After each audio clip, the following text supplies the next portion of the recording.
Welcome to Power Lunch Live on LinkedIn. I'm Rhett Power, your host. We do this program every Tuesday, Wednesday, Thursday, and Friday if we get the show off. But we usually try to do it 4 days a week at 12 noon Eastern Standard Time on LinkedIn's new live platform. The point of the show is to talk to today's thought leaders, best-selling authors, CEOs, and corporate leaders about about their secrets to success and their habits that they have that can help us all be better. That's the whole point of the show. And the fun part is that it can be interactive. The only way that happens is if you ask your questions. So during the program, ask your questions on LinkedIn or any of the other platforms where we're live, and we'll try to get to them so that you can, our guests can answer your specific questions that you have. Now, if you like the program, give it a like or share so that your network can also benefit from these conversations and we can grow our audience. That's a side benefit of that. Now, today I've got someone that I've been excited to talk to for a while, Julie Rosenberg, Dr. Julie Rosenberg. She's an author, physician, a speaker. She's a pediatric oncologist, a global healthcare leader, thought leader, and has been called one of the most influential voices on longevity and conscious living. Her 2 books are Beyond the Mat and Be True. She's a friend and she's an MG 100 colleague. Julie, Dr. Julie Rosenberg, welcome to the show. Thanks, Rhett. Pleasure to be here. And it's so good to be connected and to be live with you at last. Well, exactly. And we just came off of a great weekend in San Diego, where I think it was a weekend of sort of fellowship and learning. And it was quite rejuvenating for me. I don't know about you, but I take a lot from those weekends when we can all get together in this group that we have. And I don't know what your take on that is, but was it good for you too? Yeah, I always learn from other people, regardless of the forum. But I do think the diversity of thought in the Marshall Goldsmith 100 group is really wonderful. And the fact that we all have commonalities, really wanting to serve the greater good, but that we come from different places in so doing, I find that very refreshing. And so I certainly agree with you. It's a little bit challenging for me, and I know you flew a lot further, but I had to fly from Florida to San Diego and then back in about a day and a half, and that was a little bit challenging, but the rest of it was terrific. And I'm so glad to conclude that effort with some time with you today. Excellent. Now, I wanted to ask you, I know this is probably a somewhat of a personal question, but I think it's a starting point for our conversation today. You've had thyroid cancer. I don't think that's a secret, but can you talk about how that changed you? I mean, you're an oncologist. You had cancer, so you knew what you were facing. That must be, very strange. But how did you get through it? How did that affect how you thought, the way you live your life, or did it have any impact in that way? I want to understand how you got through that. And then that's been 26 years ago.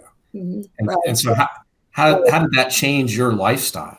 Right. Well, so I have to say, Rhett, I think I had a fairly disciplined and healthy lifestyle before I had thyroid cancer. But I think what I want to say to our audience and to you as well was that thyroid cancer for me was an incidental finding.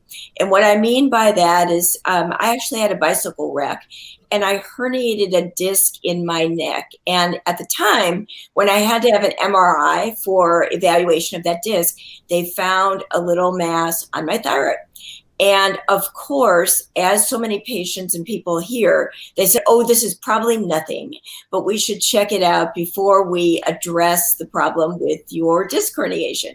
Sure enough, the probably nothing was something, and it was stage 1 thyroid cancer. So most people don't succumb to stage 1 thyroid cancer, but what happened with me is that at the time I needed to have a complete thyroidectomy. So I had my thyroid removed and I had radioactive iodine. And while those things are not huge in the scheme of cancer care, what has occurred to me really is, I think, a focus on health and well-being, and a recognition really every day that 1 minute you can be fine, the next minute you're not.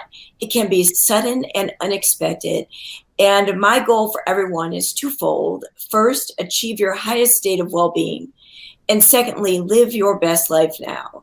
And I think all the work that I do, while not directly stemming from that circumstance, is really about that. And I think it's a coupling of my own personal experience and my professional experience that allows me to say this with absolute certainty, that wherever we are in our journey toward health and well-being, or our journey as leaders, wherever we are, we should stop, pause, and really reflect.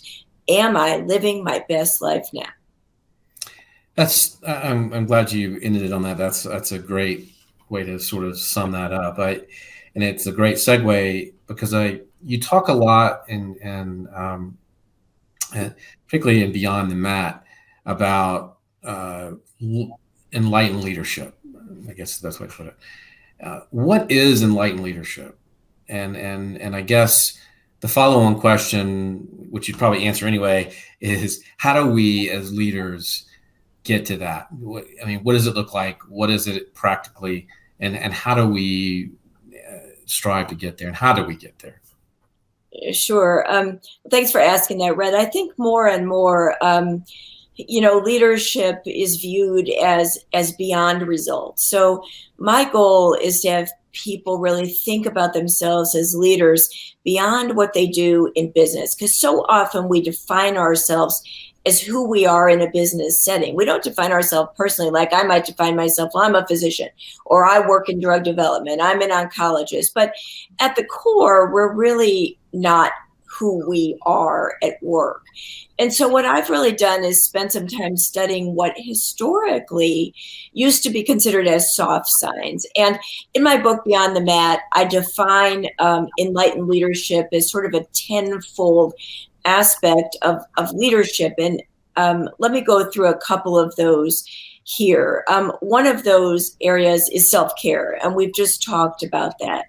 If you care for yourself as a leader in all aspects of your personal, physical, emotional, and spiritual state of well-being, it's very difficult to lead others. So I believe that personal leadership comes first. And to get to that space of personal leadership, we really need to self-reflect. And so I spend a lot of time in introspection and self-reflection, which really helps me, I think, get through the day-to-day and maybe make the best decisions. Another thing I think as leaders, just to give one more example of enlightened leadership, I think that courage is very important.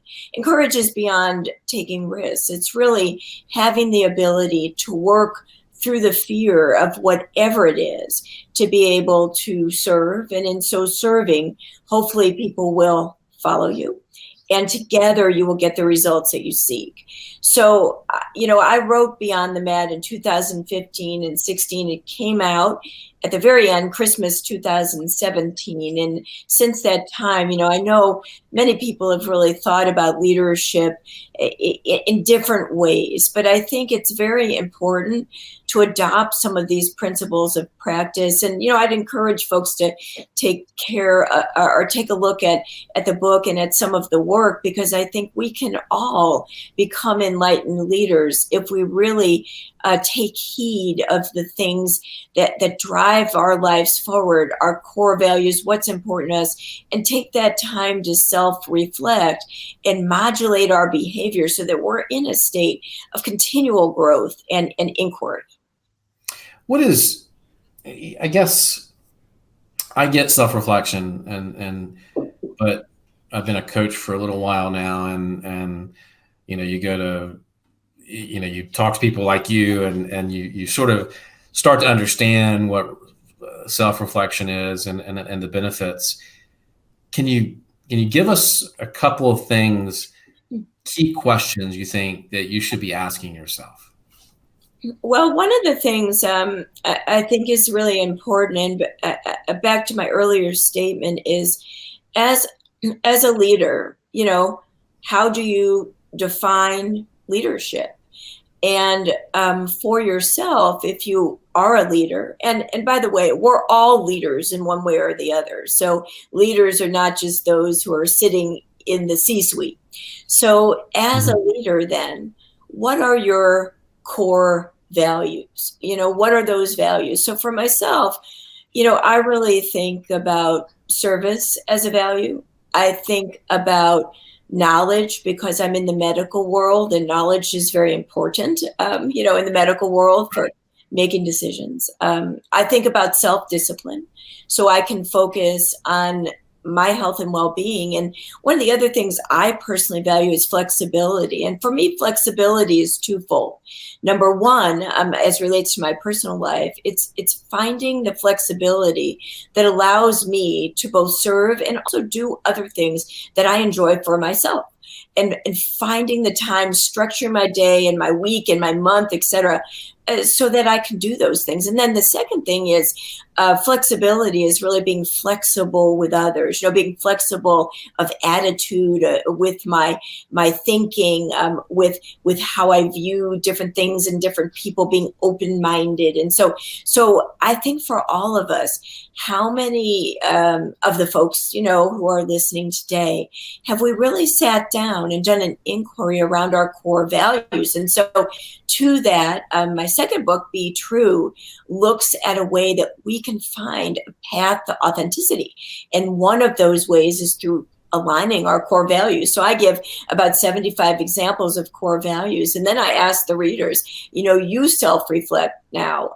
What are your core values? And it's important to do that kind of inquiry. And those values may change over time. And so it's important to look at that. So that's kind of a robust example of what I've done to come to a place that allows me, to live and lead on my terms, and to serve as well as I can, because I'm doing it on my terms and not terms that are set up for me by other people. So often we live a life that may be designed for us, and we all want to live the life that we design and the life that we love.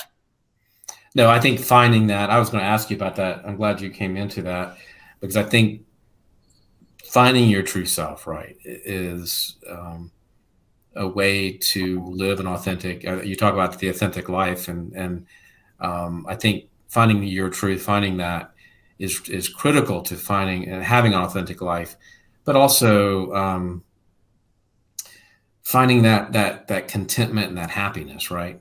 Right.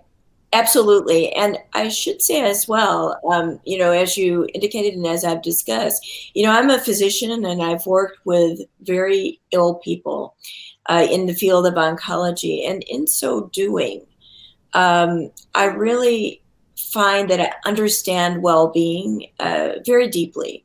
And I believe for all of us, like, why would I do this? Why would I be so focused on leadership, enlightened leadership, authenticity?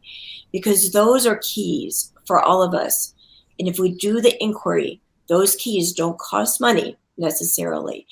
And I believe that they are intimately associated with good health and well-being for life. And so I've really made it, a point to spend a lot of time in this area myself and in service to others, because it's so important to be able to live the life that you want to live, and then in service to others, but not to neglect yourself. Because so often we feel like to be in service, we neglect ourselves. We're parents, we're business leaders, we play various roles, but you gotta put yourself first, because your health, well-being, and I believe your longevity, they depend on it. What do you think, just from, I'm always curious, do you think there's a real link between happiness and contentment and kind of all of that to your physical health? I mean, do you think that Absolutely. the more you have on that side, the happier you are on that side, the more content, the more fulfilled, then your body I mean, you think there's a link? Oh, absolutely. I don't just think. I mean, I believe that this has been, in some levels, scientifically studied. There's a number of folks that really are looking at happiness and contentment, fairly deeply. And, on my end, I'm clear that they're associated with well-being. And why is that? Because stress is killing us as a society. That was what I was getting at. Yeah. That's the word I was looking for. Right. So we're able, when we live a more content life, we are able to manage stress. And typically, the many things that fly our way in the busyness of today's world, we're able to manage it better. And I think that, we look overall at morbidity and mortality, and we see that so many diseases these days are associated with stress and with inflammation and other parameters that can be modulated by calming your nervous system down, dealing with stress, and focusing on well-being. And so I believe if we do this inquiry, and if we're true to ourselves, that it will in the end have a very positive impact on our overall life and well-being, as well as just our attitude, aptitude, and our choices. Yeah, I agree. I guess the question I would have then is, a lot of people that I coach, I think there's not one of them that says, I want to be more resilient. I want to handle stress better.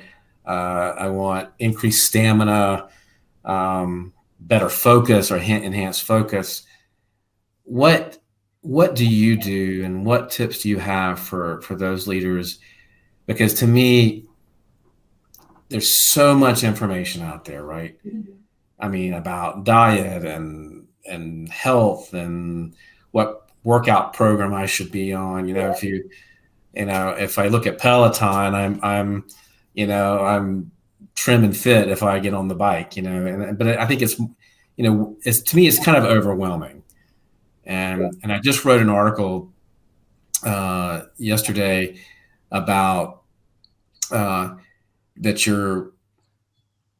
for New Year's resolutions. I don't really believe in New Year's resolutions, but I believe if you're going to have them, they need to be self-reflective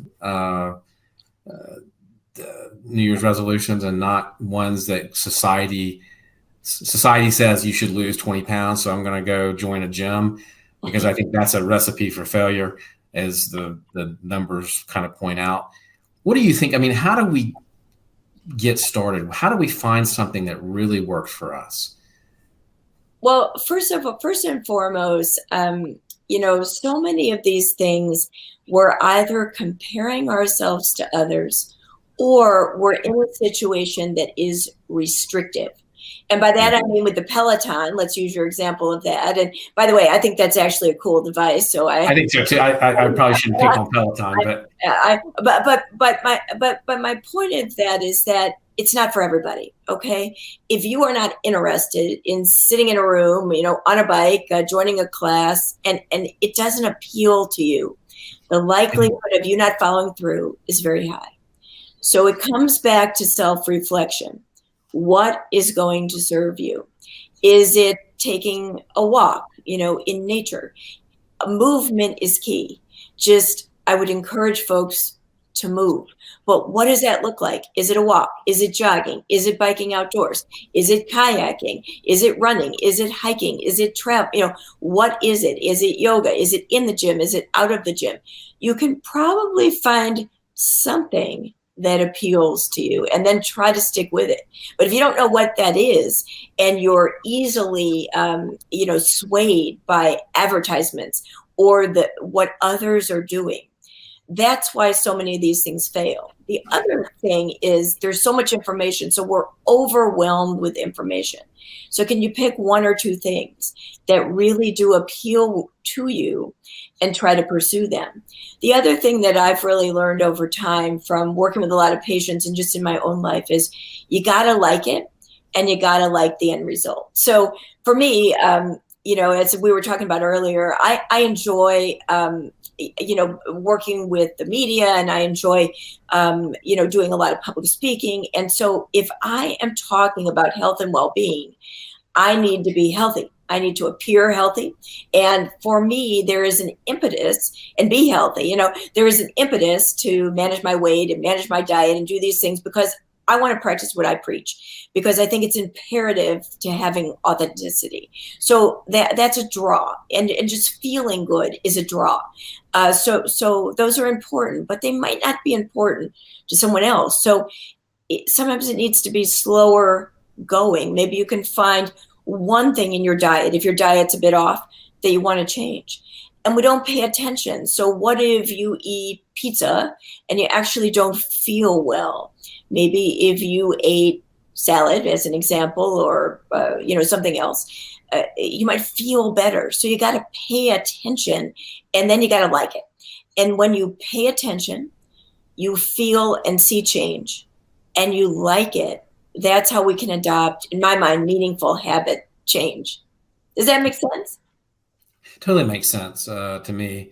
And I think, once you start achieving those sort of small victories, right, that gives you confidence, and it gives you satisfaction, and it gives you, hey, that worked. I kind of like the way, I lost 5 pounds, or I feel good that this last 2 weeks I've walked every day, and I like the way that makes me feel.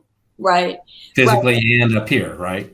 Absolutely. And, people say to me, and I'm sure you heard this too from your coaching clients, like, I'm too busy. I'm too busy. And here's reality. Busyness is reality to some extent, but it is also a state of mind. So there are 24 hours in a day. I think structure is underrated. If you don't have time to exercise for 30 minutes a day, let me challenge you to do something where you're moving 30 minutes a day. And if you can't figure out when to do it, structure it in. So I'm a morning person. I know that I'm not going to go to the gym at 6 p.m. because I'm hungry, I'm tired, and that ain't for me, right? But I do know as well that I can get up early and I feel pretty good, and I often start my day, more often than not, in the gym or outside or riding the bike or what have you.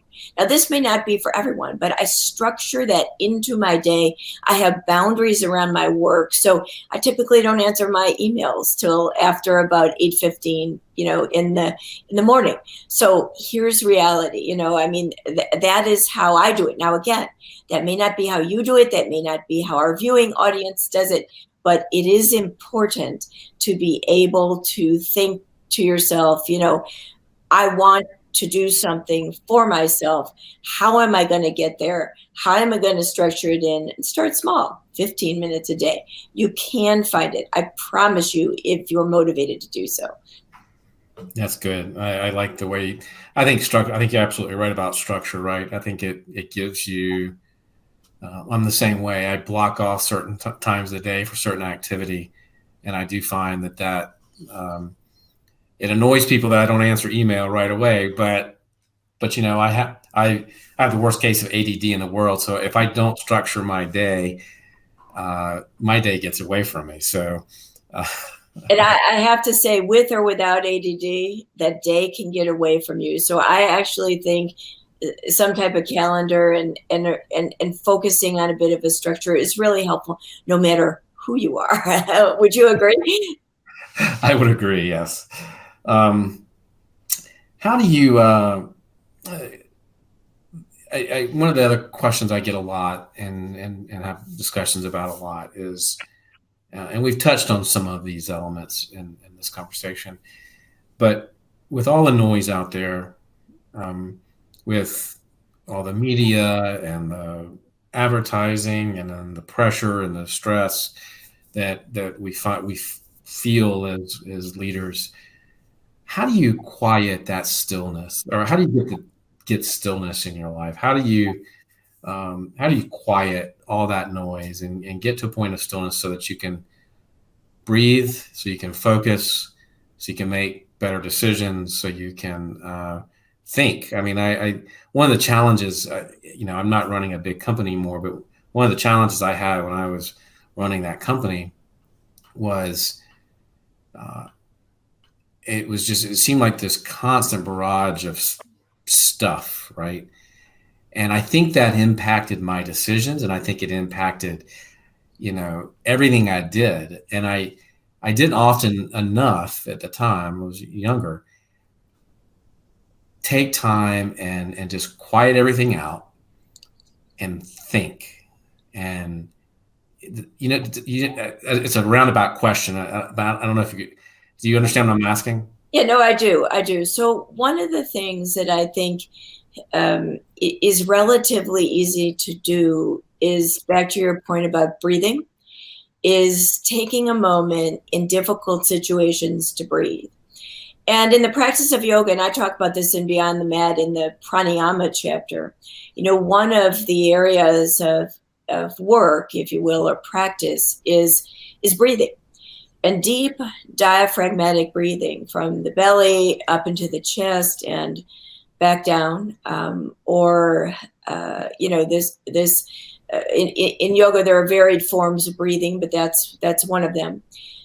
It really helps us to immediately settle our nervous system. And so what I tell people, and I do it myself in times of anxiety or loss of focus, is just take a moment to ground yourself. Feel your feet on the ground if you're standing, or your seat on the ground if you're sitting on the chair or on the ground per se. And just take 3 breaths. And you will find in an amazing way that this may help your ability not to react and not to make urgent type decisions that may come back to haunt you later.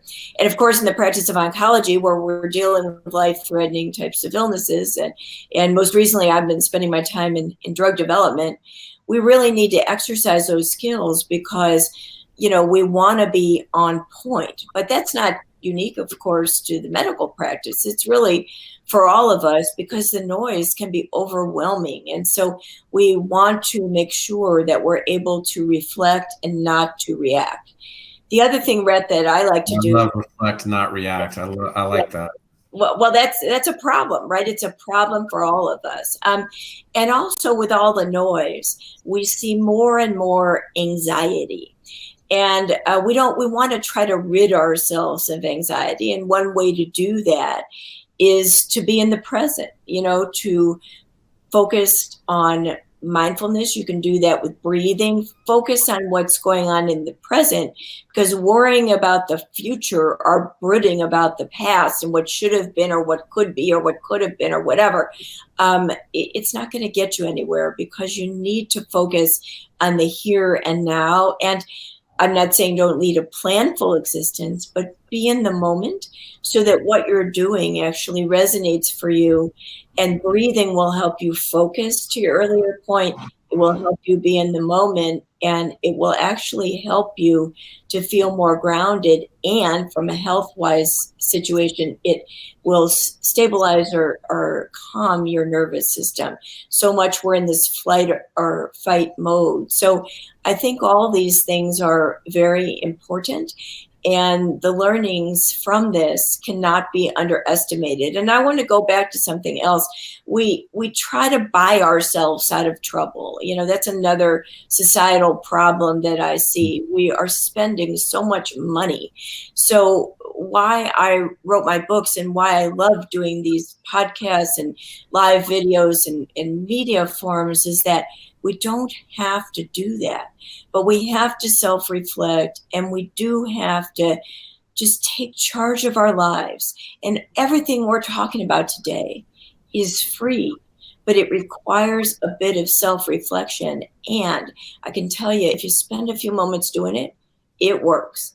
Hands down, it works. So I'd encourage everybody to spend a few moments and try it. What's the difference between self-reflection really and self-awareness, you think?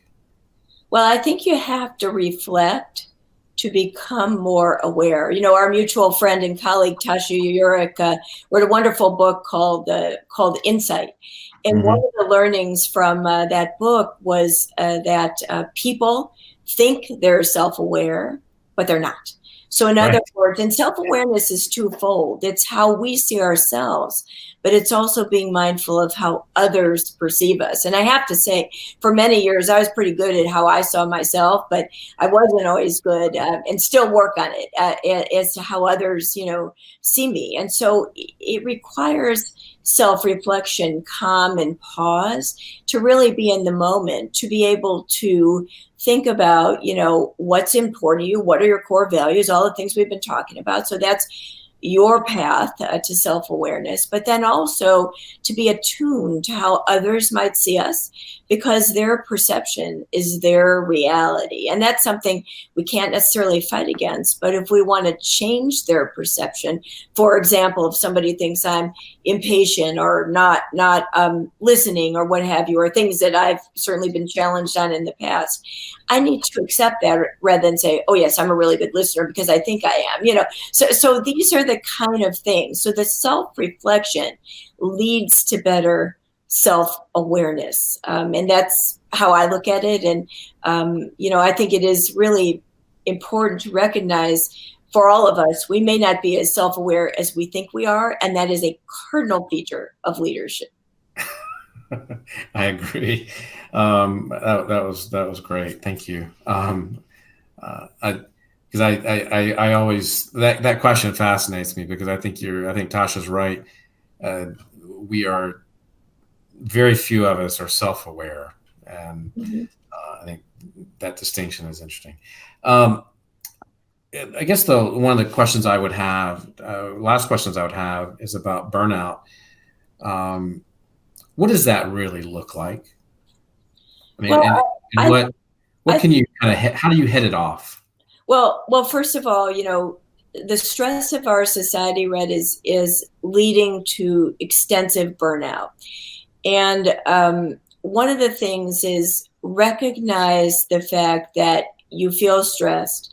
If you are on a path to burnout, you feel overwhelmed, and try to address that before it gets out of hand. And again, both of my books and a lot of the work I do is to help people to get back on that path to well-being and to overcome the overwhelm. So we all live in this society of overwhelm. And I do think many of the practices that we've talked about, especially the self-care practices, the self-reflection practices, breathing, meditation, exercise, nutrition, these things will help us overcome the overwhelm. And sometimes, quite frankly, we need professional help. We need a coach, we need a therapist, we need a physician. Again, take heed of how you're feeling and how you're responding and how you're reacting. And if you really feel that your productivity and your state of well-being may be in jeopardy, take a pause.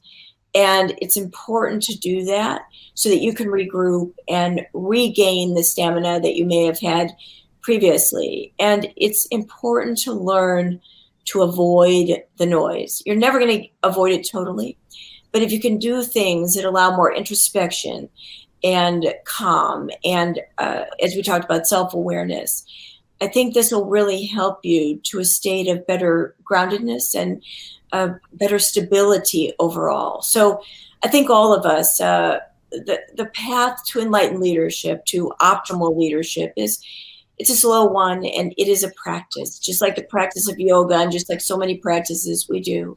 But it's a worthwhile one, because I think you can live your best life now, and you can achieve your highest state of well-being, which are my goals, for you, for me, for all of us. How do you, I know we've got to get going, and you've got a schedule today, but as a leader or supervisor or boss, whatever you want to call it, how do I recognize burnout in my people? I think that you probably read, and I'm not sure how everybody does various things, but you probably have one-on-one meetings with folks, and I'm sure you have opportunity to look at their work. And if you have somebody who just may not be acting quite right, or maybe more introverted, if they were an extroverted person, if they're an introverted person, more quiet, not involved, if they seem to be defocused, if their productivity is slipping and they've been a productive person, if they're not showing up one way or another, I mean, literally not showing up or not showing up in a way that you would expect, it's worth it to take a few moments and have an inquiry with that person and just see how they're doing. Any of us, anybody, no matter how grounded you are and no matter how good of a leader you are, you can get into a cycle where you have difficulties. And the most important thing is, as our mentor, Marshall Goldsmith, always says, ask for help.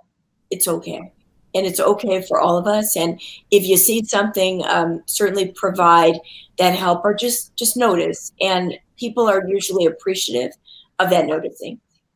Yeah. And to me, that's probably a longer conversation, and I know we have to get going, because I think some of that is you can address in culture, right? But I think, anyway, so thank you so much. Let me ask you, the final question I always ask everybody is, what's the best advice that you ever got, and who gave it to you? Well, I had a very close relationship with my father, who was an educator, and I've appreciated the ability to get an education and to be of service and to also have some shifts and changes in my life. So what my father said to me from being just the time I literally was a young child is, no matter where you go, really learn to stand on your own 2 feet and stay grounded. And I've tried really hard to do that. I haven't always succeeded, but I think it's been an interesting journey, and I've appreciated that advice, and I always think about it. And actually, it is my book Beyond the Mat. There is a brief dedication to my father, and I mentioned that in the very front of the book. Do you have a copy with you? You show us a copy. I do. Here's a copy of Beyond the Mat. It's available all over the place. Published by the Hachette book group. You can get it as an audio book. You can get it as a paperback copy, or you can get it, online as a Kindle. And then the other book, which is both narrative and personal inquiry journaling, is the newer one. It came out at the end of last year. That's called Be True, and it is available both as a Kindle edition and as a paperback. But I'd encourage folks to get a paperback version so you can actually write in the book and do your own personal inquiry. It's my effort to help people to really live and lead their most authentic lives. Well, great. And they can get those on Amazon and Amazon, Barnes and Noble, indie bookstores. I think Beyond the Mat was out of stock for a bit on Amazon for reasons I'm not sure about. It was popular over the holidays, but it may be back, and it's certainly available in bookstores. And I know that Amazon has a number of copies of Be True available, so that's widely available. But Barnes and Noble, Powell Books, other indie bookstores, and also your local bookstores, should you be one as myself that likes to support independent bookstores, or those bookstores that are still left in the community. Great place to have coffee and meet good people. So you might find Beyond the Mat there. So yes, and I'd encourage folks, do reach out. My email and everything is available. Do reach out if I can be helpful to you. And if I'd love it if you like the books, and if they are helpful to you, love to hear from you. I highly recommend them. I think that they can really help you stay focused. We didn't get a chance to talk about your yoga practice and how important that is to you and your health, and to you and how you perform as a leader, which means we just have to have another conversation. Yeah, next time. About that. Next time. Well, it's really been a pleasure, Rhett. I love your show. I love your guests, and I love what you do. And thanks for your service, and thanks for having me today. I hope that this has been helpful to you and to your viewers and listeners. I bet it has been, and I do appreciate you being on today. And I thank you out there for taking your time in your middle of your day, wherever you are, or in the morning and on the West Coast, or late in the afternoon overseas, but middle of the day here on the East Coast. I do appreciate you spending some time with us and joining us here on Power Lunch. live. You can find more information about the show and the upcoming schedule on powerlunch.live. And you can find past episodes, you can find the podcast, and you can find all kinds of other fun information about the show and what we do. Now, we'll see you tomorrow. Until then, have a great day, and go buy this book. This book is great. We're going to put the link on the LinkedIn feed so that you can find it easily. We're going to make it easy for you. Until then, have a great afternoon.